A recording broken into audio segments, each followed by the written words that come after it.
ওকে, তো hello friends, এরকম কার speed RAM transaction করার জন্য ক্যাপকাটের প্রয়োজন হবে এবং এই ভিডিওটি ডাউনলোড করার জন্য আমরা ইউটিউবে চলে যাব। সো ইউটিউবে ক্লিক করে সার্চ বারে গিয়ে লিখবো কার টুইকস্টোর। সো কার টুইকস্টোর লেখাটি হয়ে গেলে আমরা সার্চে ক্লিক করে দিব। সো সার্চে ক্লিক করে দেওয়ার পর অনেকগুলো আপনারা ভিডিও পেয়ে যাবেন। সো যেটা ভালো লাগে সেইটা নর্মালি ডাউনলোড করবেন। সো শেয়ারে ক্লিক করে আমরা স্ন্যাপ টিভির মাধ্যমে সহজেই ডাউনলোড করে নিব। সো এখন আমাদের পরবর্তী কাজটি হলো আমরা ক্যাপকাট অ্যাপ্লিকেশনের মধ্যে ঢুকে নিউ প্রজেক্টে ক্লিক করে স্টক ভিডিওতে গিয়ে কালো একটি ব্যাকগ্রাউন্ড নিয়ে নিব। সো কালো ব্যাকগ্রাউন্ডটি অ্যাড করে নেওয়ার পরে আমরা চলে যাব এডিটিংয়ে।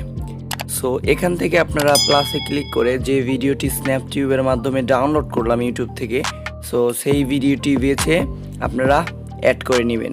সো আমার ভিডিওটি একটু পরে সো আমি সিলেক্ট করে অ্যাড করে নিলাম। সো অ্যাড করা হয়ে গেলে দেখতে পাবেন এইরকম ভিডিওটি চলে আসবে। সো ভিডিওটির ফার্স্ট পার্ট বা ইম্পর্টেন্ট পার্ট যেটা এডিট করলে আপনাদের ওই রকম ভিডিও স্পিড র্যাম্প হয়ে যাবে। সো সেখান থেকে ফার্স্ট লেয়ারে ক্লিক করে যে ভিডিওটা মেইন ফার্স্ট পার্ট, সো ওখানে আমি কেটে নিব। সো কাটা হয়ে গেলে দেন সেকেন্ড পার্টে চলে যাব। সো আমি প্রথম পার্টটি কেটে বাদ বাকি এক্সট্রাটুক আমরা ডিলিট করে দেব। সো সেকেন্ড পার্টে গিয়ে সেকেন্ড পার্ট আমরা পেয়ে গেলাম। সো সেকেন্ড পার্টে কেটে নিব। সো আপনারা যখন এটা কাটবেন তখন দেখবেন ইম্পর্টেন্ট পার্ট কোনটা বা কোনটা আপনাদের বেশি ভালো লাগছে।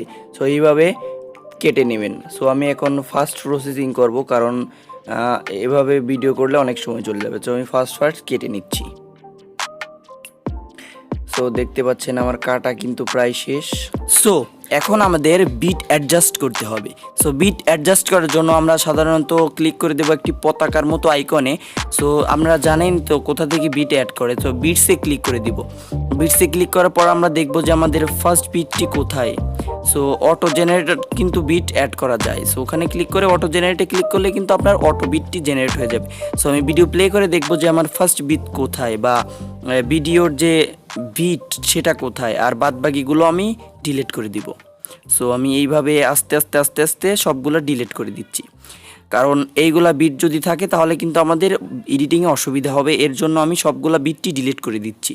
সো আমার বিট ডিলিটিং হয়ে গেলে সো আমি ভিডিওটা প্লে করে দেখব যে আমাদের ফার্স্ট বিটটি কোথায়। সো এখানে দেখতে পাচ্ছি অনেকগুলো বিট। সো ফার্স্ট বিট হলো এইটা।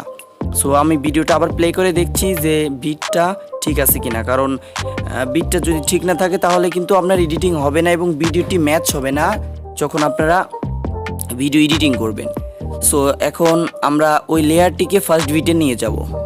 সো ফার্স্ট বিটে নেওয়া হয়ে গেলে এবং ভিডিওতে ট্রানজ্যাকশন দেওয়ার জন্য আমরা সাধারণত স্পিডে ক্লিক করব এবং স্পিডে গিয়ে এটাকে আমরা একটা শেপ দিব, মানে এটাকে একটা ঢেউ দিব। সো এইভাবে ঢেউ দিয়ে মানে 5 সেকেন্ড করে নিব প্রথমটা। সো 5 সেকেন্ড হয়ে গেলে 4 সেকেন্ড, সরি 5 সেকেন্ড না 4 সেকেন্ড। সো 4 সেকেন্ড আমরা করে নিব। সো এইভাবে মিলিয়ে কিন্তু আপনাদের করতে হবে। সো 4 সেকেন্ড হয়ে গেলে আমরা প্রথমে গিয়ে স্পিডে গিয়ে আমরা ফ্ল্যাশ ইনে ঢুকবো, ফ্ল্যাশ ইন, তারপরেরটা ফ্ল্যাশ আউট। তো এইরকম ফ্ল্যাশ ইনে যা এই দিক থেকে ঢেউ, আর ফ্ল্যাশ আউটে যা বাম দিক থেকে ডাইন দিক থেকে ঢেউ। তো মানে কার্ভ ঢেউ করতে হবে, ঠিক আছে? আমি বুঝাইতে পারছি আপনাদের অবশ্য। এইভাবে গিয়ে আমাদের ভিডিওটি কিন্তু flash in flash out, flash in flash out এইভাবে এডিট করতে হবে। এডিট করার পর আমরা এক্সপোর্ট করে দেব, তাহলে কিন্তু খুব সহজে আমাদের ভিডিওটি তৈরি হয়ে যাবে।